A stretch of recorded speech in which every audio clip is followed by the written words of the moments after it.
Kailan yung landslide? 2 weeks ago. 2 weeks ago lang.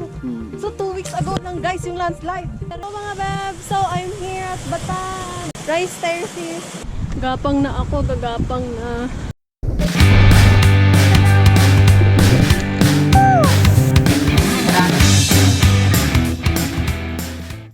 Good morning mga bebs. So it's our day 2 here in Banawe. It's our second day hiking. Kambulo going to Batad. Gahapon 7 hours hiking and today siguro mga same lang. Pero mas na-feel na ko ang kakapoy today. Init, super init. Start me og 8:30 and I hope makasurvive. May I hope pa. Anong I hope? Sabi ng tour guide, bakit I hope lang? Dapat you survive. Pero talaga mas liso daw ang pabatad. Kasi akyat baba, akyat baba.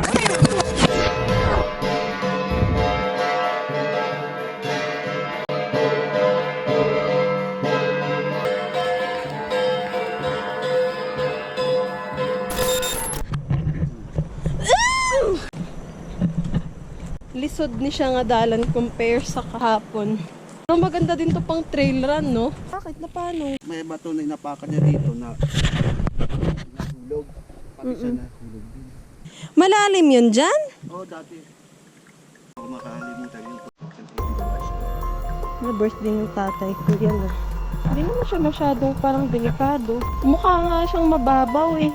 Pero bangin yan. Yeah. Basag ba or no? Ganito yung gawin. Aray. Alam, malalim nga siya.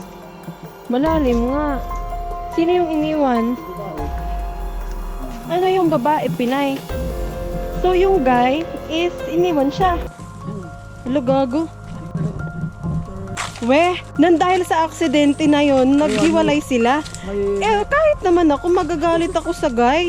Gago ka na, aksidente ako, tapos iiwan mo ko dahil sa itinerary. Oo. Ang selfish mo naman. Di mo lang sa tumulong na umila. Hala, gago. Baka hindi sila magjowa. Oo, sila. Hala, parang tanga. Ayan yung mahirap mag-travel abroad.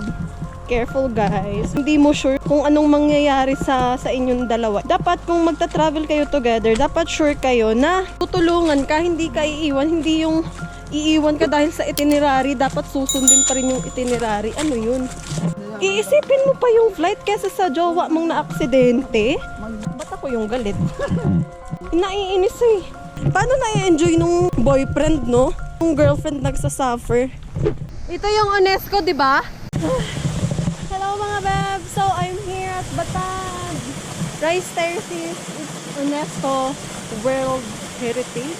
It's my 2-day hiking here in Banawe. Grabe yung init ba?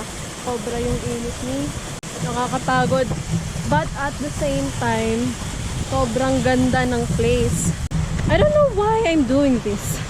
I don't know why. It's just like, I just want to do something new. Something new. Gigil na gigil si ate ko.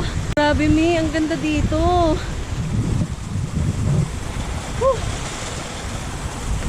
Sobrang ganda. Hi! Gapang na ako, gagapang na. Marvin!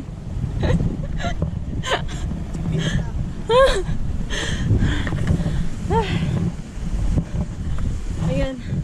Ito na yung... Hello po! Aray! I made it! Ang ganda! Ang ganda ng POV ng aso dito.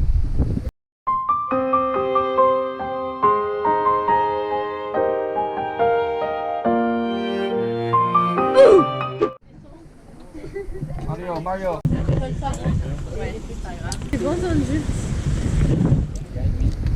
Yes.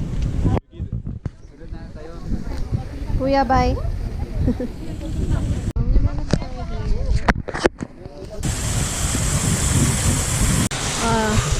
Abunda kay Flag Water, oy.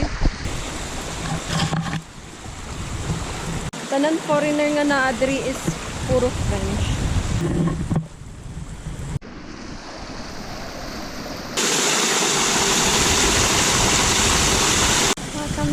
highest point in Bataan.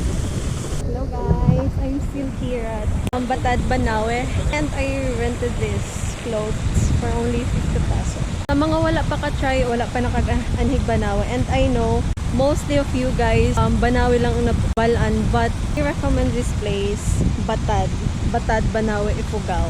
Mao gyud ni siya ang sa UNESCO. It's worth it. This view is worth it. But you have to fight here. I guess from Banawe to Cambulo 7 hours, and Cambulo to Batad viewpoint isa ka oras ko nga, and mag-adto pa mig waterfalls. After mag waterfalls balik na mi sa Batad to Banawe. This place is worth it.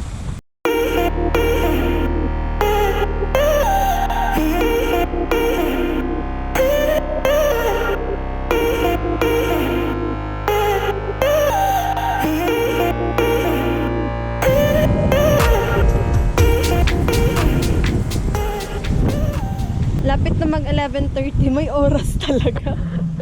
Yun na guys, papalapit na ako sa Batad. Ay, Batad naman na to.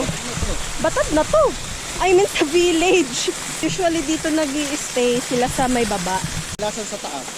Doon sa taas pala. Kasi kung pababa, mga isang oras, di ba? Kung pupunta ka dun sa view deck, mga 40 minutes. Pero kung chill ka naman, aabutin ng isang oras. Dun sa pinuntahan kong sa taas, up to here. Diyan, sa may baba. Kasi dyan na yung mga village eh. Pero semento naman siya lahat dun sa baba. Hanggang dyan sa pinakababa. Puro semento. Chill hike lang naman siya. Kaso, yung chill hike mo buong araw.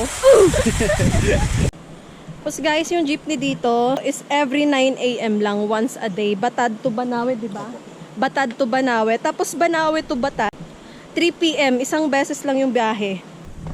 Dito na, sa baba. Survivor Batad. Survivor Batad talaga. So, malapit na kami sa waterfalls. Mga ilang minuto na lang ba, Marvin? Mga 10 to 15 minutes. 10 to 15 minutes and isang oras. Finally, we arrived at Tapia Falls. Anyway guys, Tapia Falls, tinatawag nila tong live waterfalls. Bakit? Kasi si Tapia Falls, nangunguha siya ng tao. Bakit tinatawag tong live waterfalls? Kasi may kinukuha na. May kinuha na. Ang ganda ng waterfalls dito. Ako nga lang yung Pinoy. Except sa mga tour guide. Tapia Waterfalls!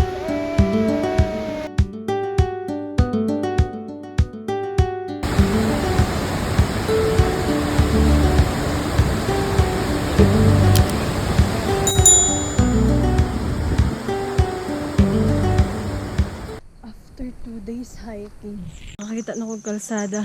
Sabi yung first time na nag 2 days, 1 night na hiking. Hello po! Kalsada na ba yan?